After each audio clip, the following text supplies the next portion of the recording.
నమస్తే. ఈరోజు మన స్టూడియోలో ప్రముఖ ఆధ్యాత్మికవేత్త జ్యోతిష్య పండితులు జయేష్ శర్మ గారు ఉన్నారు. ఏప్రిల్ మాసంలో సింహరాశి వారికి ఎలా ఉండబోతుందో గురుగారు నుండి తెలుసుకుందాం. నమస్కారం గురుగారు. గురుగారు, ఏప్రిల్ మాసంలో సింహరాశి వారి పరిస్థితి ఏంటంటారు? శ్రీ గురుభ్యో నమః. శ్రీ మహాగణాధిపతి నమః. శ్రీ మహాసరస్వత్యై నమః. హరి ఓం శ్రీమాత్రే నమః. ఏప్రిల్ మాసం యొక్క ఫలితాలు చూస్తే ముఖ్యంగా సింహరాశి వారికి మఘా నక్షత్రం 4 పాదాలు, పుబ్బ నక్షత్రం 4 పాదాలు, ఉత్తర నక్షత్రం 1వ పాదం సింహరాశికి. ఈ యొక్క సింహరాశి వారి యొక్క అనుగ్రహం ఈ యొక్క మాసం ఏ విధంగా ఉంది? నవగ్రహాలు అంటే సంచారం చూస్తే ద్వితీయంలో కేతువు, అలానే అష్టమంలో వీరికి శని, రాహు, శుక్రుడు, బుధుడు, ఇలా గ్రహాలు. రవి కూడా ఉన్నారు. 13వ తారీఖు నుంచి రవి కూడా వీళ్ళకి భాగ్యస్థాన సంచారం, 9వ స్థాన సంచారము, గురుడు 10వ స్థాన సంచారం, అలానే 12లో కుజుడు సంచారం చేస్తున్నాడు. కాబట్టి ముఖ్యంగా సింహరాశి వారికి చూస్తే కనుక ఎప్పుడైతే కుజుడు 12లోకి వచ్చాడో వీళ్ళకి కొంత ఇబ్బందులు అనేవి ఎదుర్కొనే అవకాశం ఉంటుంది. ఏమిటా ఇబ్బందులు అంటే, ఎక్కడికి వెళ్ళినా అకారణ విరోధాలు ఎక్కువ పెరుగుతాయి. మీరు ఒక మాట అంటే దాన్ని ఇంకా వితండవాదం చేయటం, లేదా వాగ్వాదాలు ఎక్కువ పెరగటం, దాన్ని అక్కడికి కట్ చేస్తారేమో అనుకుంటే వాళ్ళు పెరగటం, మీరు పెంచుకోవటం, అలాంటివి చేయటం వల్ల ఇంకా వీళ్ళు పోట్లాటలు ఎక్కువ కావడం అనేది అవకాశం ఎక్కువగా ఉంది. తర్వాత ద్వితీయంలో కేతు ఉండడం వల్ల ఇంట్లో కానీ బయట కానీ వివాదాలు ధోరణిగా మిమ్మల్ని చూస్తుంటారు. బంధుమిత్రాదులతో కొన్ని ఇబ్బందులు ఉంటాయి, గొడవలు పడటం, వాడు ఒక మాట అంటే మీరు 2 మాటలు అంటాం, కుటుంబంలో కూడా మీరు ఒక బల్లంగా తయారు కావటం, ఇంటి వ్యవహారాలన్నీ ఒక విధంగా ఉంటే ఉల్పుగట్ట గోదావరన్నట్టుగా ఇంట్లో మీ యొక్క సంభాషణ చాతుర్యం అటువంటిగా పరిస్థితి ఉంటుంది. అందరూ గోదావరి ఉల్పుగట్ట గోదావరి అన్నట్టుగా ఆ సామెత అన్నట్టుగా ఉంటుంది ఇలా పరిస్థితి. కాబట్టి కొన్ని విజయాలు సాధించడానికి ఏదో ఎక్కడో మనం ఎన్నో లెక్కలు వేస్తూ ఉంటారు. ఎక్కడా విజయం సాకారం కాదు. వ్యవహారాల్లో కూడా కొంత అపజయం చేకూరే అవకాశం ఉంటుంది. ఎందుకంటే కుజుడు 12లో ఉండడం వల్ల వీళ్ళు అనే మాటను వక్రీకరించడం కూడా జరిగే అవకాశాలు ఉంటాయి. వీళ్ళు మంచిగా అన్నా కూడా వాళ్ళు వక్రీకరిస్తారు దాన్ని శబ్దంగా. తర్వాత అష్టమంలో శని ఉండడం వల్ల ఆరోగ్యానికి సంబంధించిన ఇబ్బందులు రావటం, అలానే ఎక్కడికి వెళ్ళినా తరచూ ప్రయాణాలు చేస్తే ఏమన్నా అక్కడ పనులు అవుతాయంటే అక్కడ కూడా పనులు కాకపోవటం, ఎక్కడికి వెళ్ళినా వీళ్ళని ఒక తప్పుదండగా చూడటం. శుక్రుడు కూడా అదే అష్టమంలో ఉండడం వల్ల ధనం ఏదైతే ఉందో, రావాల్సిన ధనం ఏదైతే ధనం వచ్చే అవకాశం ఉంటుంది శుక్రుడు వల్ల. బుధుడు అష్టమంలో ఉండడం వల్ల ఫుడ్ పాయిజన్ కావచ్చు, తినే ఆహార పదార్థాలు కొంత అతిగా తీసుకోవటం కానీ మోతాదు, దానివల్ల అనారోగ్యం వచ్చే అవకాశం ఉంది. తర్వాత ఏ విషయం మొదలుపెట్టినా వ్యవహారాల్లో పెద్దన్న పాత్ర వహించేటువంటి వారుగా ఉన్నా కూడా అది అపజయంగా చేకూరే అవకాశం ఉంటుంది. అంటే నష్టపోయే ధోరణి ఎక్కువగా ఉంటుంది. అలానే ఏదైనా వ్యవహారాలపై చెప్తే అది ఉద్యోగంలో కావచ్చు, లేకపోతే వృత్తిరీత్యా వ్యాపారంలో కావచ్చు కొంత ఇబ్బందికరంగా ఉంటుంది. అంటే ధర్మంగా వెళ్దామని ఆలోచిస్తుంటారు, అక్కడ అధర్మంగా నడుస్తుంటుంది. కానీ ధర్మంగా వెళ్ళేటప్పటికి ఏమైపోతుంది, మీరే చెడ్డవారు అవుతారు. కాబట్టి కొంత ఎక్కడైతే ధర్మాన్ని పాటిస్తున్నారో అక్కడ ధర్మం పాటించండి, ఎక్కడ అధర్మంగా ఉందో దాన్ని అక్కడ వదిలేయండి. అలా వదిలేస్తే కనుక మంచిది. అలా పట్టించుకోవడం వల్ల మీరు చెడ్డవారయ్యే అవకాశం ఎక్కువగా ఉంటుంది సింహరాశి వారికి. ఆర్థిక స్థితిగతులు ఎలా ఉండబోతున్నాయి గురుగారు వీళ్ళకి? ఆర్థికంగా కూడా నష్టపోయే అవకాశం ఉన్నానా, ఎందుకంటే వాహన ప్రమాదాలు జరిగే అవకాశం ఉంటుంది, లేదా లేనిపోని ఖర్చుల మీద పట్టడం. ఇప్పటివరకు వీళ్ళు ఎవరికి వాగ్వాదం చేసుకుంటారు అంటే, ఇప్పుడు మీరు చూశారు, ఎవరో మంచి జరుగుతుంటుంది, వాళ్ళకు మంచి జరిగితే బాగుంది, కానీ వాళ్ళకు మంచి జరిగితే నేను ఇస్తానంటే అక్కడ నష్టపోతే ఎవరు? వీరే అంతిమంగా. అంటే ఏంటంటే డబ్బు పెట్టుబడిది ఒకటిది, సొమ్ము ఒకటిది, సోకొకటిది అన్నట్టుగా వాడు బాగుపడితే వీడు దాన్ని పెట్టి కడతాడు, తద్వారా నష్టపోతుంటాడు. అంటే మనకి ఇప్పుడు చూస్తున్నారా బెట్టింగ్ యాప్స్ సంగతి, అలా నష్టపోయే అవకాశాలు సింహరాశి వరకు ఉంది. అప్పుడు ఎక్కడా బెట్టింగ్లు పెట్టద్దు, జోదాలకి బెట్టింగ్లు దూరంగా ఉండాలి. లేదా అలా బెట్టింగ్ పెట్టడం ఏమైపోద్ది అంటే, మీరు ఎందుకంటే కుజుడు వాగ్దాన్ని కదా, 12లో ఉంటాడు కదా, నిద్రపోనియాడు. ఇక ఇది ఎట్లయినా కానీ మనం వీళ్ళకి గెలవాల్సిందే అంటాడు. అక్కడ ఖచ్చితంగా అంతిమంగా గెలిపైతే ఉండదు. వీళ్ళు ఏంటంటే మొండిగా వ్యవహరించడం, ఆ మొండిఘటంగా ఉండేటప్పటికి ఏమైపోతుందంటే మందే విజయం అంటారు. ఒక చోట జరిగితే ప్రతిసారి ఇప్పుడు 100 రూపాయలు బెట్టుకేసారండి, 100 రూపాయలు సహజంగా ఉదాహరణకు 100 రూపాయలు బెట్టుకేసారు మీ ఫ్రెండ్స్తో కూర్చోబెట్టుకొని, 100 రూపాయలు ఒక గేమ్ మీరు గెలిచారనుకోండి, 500 వచ్చినాయి అనుకోండి. ప్రతిసారి గెలవాలని ఆలోచన లేదు, ఒక గేమ్ గెలుస్తారు, 2వ మ్యాచ్ అలా ఉండాలని లేదు కదా. ఇలానే మీరు మొండి వైఖరి తగ్గించుకోండి. ఎందుకంటే ఒకరోజు ఆట ఇంకో రోజుకు ఉండదు. ఇంకో రాజు ఇంకో రోజు ఉంది. అంటే ఏదైనా ఏ రోజు ఆ రోజే కట్ చేసుకోవటం నయం. ఇవాళ మాట ఇక్కడికే కట్ అయిపోవాలి. మళ్ళీ మీరు కంక్లూడ్గా దాన్ని చైన్ సిస్టమ్ లాగా తీసుకెళ్తున్నారనుకోండి, చెడ్డవారు ఏది మీరే. కాబట్టి దాన్ని ఎక్కడికక్కడ ఖండించేసేయండి.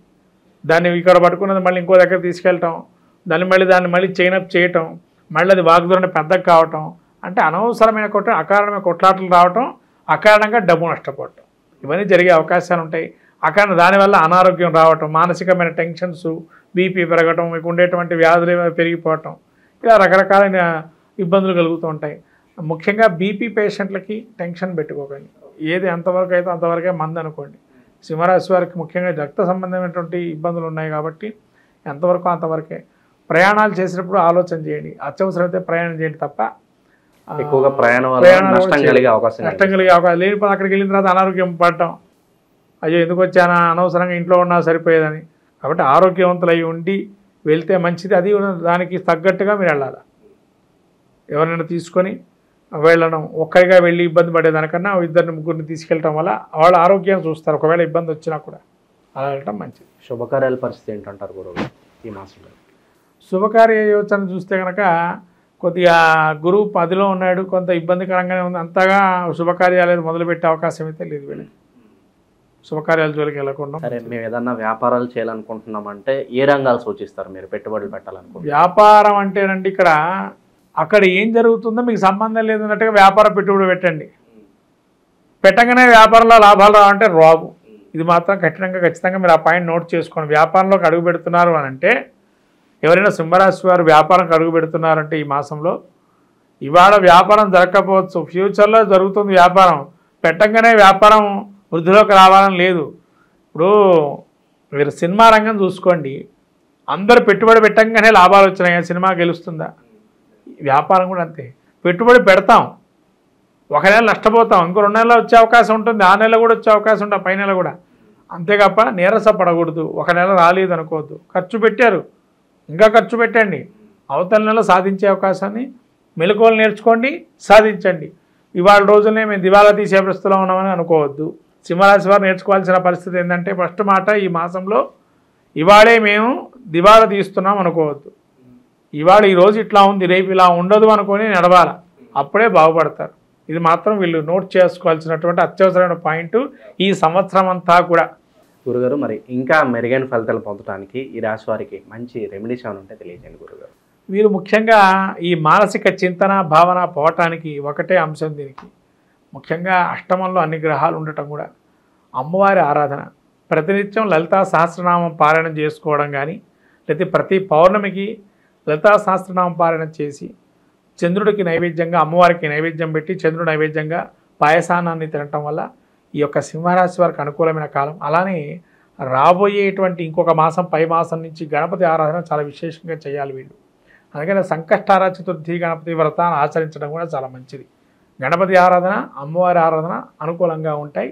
ఈ యొక్క ఏప్రిల్ మాసంలో మనకు ముఖ్యంగా చైత్రంలో ముఖ్యంగా చెప్పాల్సినటువంటి శ్రీరామనవమి అందరికీ కూడా చెప్పదగిన విషయం. అట్లానే వసంత నవరాత్రులు, అలానే మహావీర జయంతి, హనుమత విజయోత్సవము, సంకష్టహార చతుర్థి, మత్స్య జయంతి, ఇలా అనేక రకాలైనటువంటి, మళ్ళీ తమిళ సాంప్రదాయ విశ్వత్ పుణ్యకాలము, ఇలా అనేక అనంగ త్రయోదశి, రకరకాలైనటువంటి పుణ్యమైనటువంటి మాసంలో మనకు చాలా అలానే మనకు చివరి వారాంతంలో ఏప్రిల్ వారాంతం అక్షతృతీయ 30వ తారీఖు అయింది, ఏప్రిల్ 30.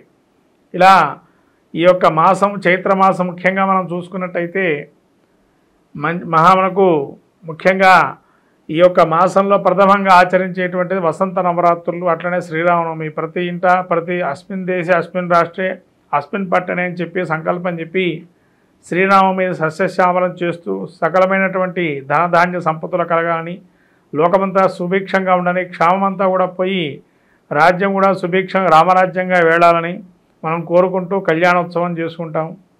అలానే హనుమత విజయోత్సవం, రాముల వారు ఎప్పుడైతే అయోధ్యకు ఏతించాలనుకున్నారో ఆ రావణాసుర సంహారమైన తర్వాత ఆ యొక్క అయోధ్యకు చేరుకున్న సమయంలో హనుమత విజయోత్సవం ఒక సభ చేసి, సభలో జరిగిన సంఘటన ద్వారా విజయోత్సవాన్ని అప్పుడు రాముల వారు ప్రకటించడంతో హనుమత విజయోత్సవంగా చేపట్టి విజయయాత్రగా చేపట్టి అటువంటి మహత్తరమైనటువంటి రోజు చైత్ర పౌర్ణిమ అంటారు. అలా చిత్ర పౌర్ణిమ అని కూడా ఈ రకమైన శుభకార్యాలని కూడా చైత్ర మాసం నుంచి మనం ప్రారంభం చేస్తుంటాం. ఇవాళ శుభ కార్యక్రమాలు. అలానే మత్స్య జయంతి మనకు వేదాలని రక్షింపజేసి మళ్ళీ బ్రహ్మ దేవుడికి అప్పచెప్పినటువంటి మహావిష్ణువు యొక్క స్వరూపమే మత్స్య జయంతి అంటారు. కాబట్టి మత్స్య జయంతిలో కూడా మనకు సోమకాసురుని రాక్షణ సంహారం చేసి ఆ మత్స్య స్వరూపాన్ని మనకు విష్ణుమూర్తిగా స్వరూపాన్ని భావన చేస్తూ అనేక రకాలైన శుభ కార్యక్రమాలకి మత్స్య యంత్రాన్ని వాడుతూ ఉంటాం. అట్లా మత్స్య యంత్రానికి కూడా అనేక విధాలుగా ఈ యొక్క రోజుల్లో కనుక పూజ చేసుకున్నట్లయితే చాలా విశేషంగా ఉంటాయి యంత్రస్థాపనలు. ఇలా మహత్తరమైన మాసం చైత్రమాసంగా మనం చూసుకుంటున్నాము. ఈ చైత్రమాసంలో అందరికీ కూడా శ్రీరామనవమి శుభాకాంక్షలు తెలుపుతూ అట్లానే లోకము కూడా సుభిక్షంగా సస్యశ్యామలంగా లోక కళ్యాణార్థం అందరికీ కూడా ఎటువంటి ఈతి బాధల్ని తొలగిపోయి కరువు కాటకాలని తొలగిపోయి రామరాజ్యంతో సుభిక్షంగా ఉండాలని కోరుకుంటూ ఈ యొక్క సింహరాశి వారికి. ఓకే, సింహరాశి వారికి ఈ మాసం అంతా కూడా ఏ విధమైన ఫలితాలు ఉండబోతున్నాయో చాలా బాగా వివరించారు గురుగారు. ధన్యవాదాలు.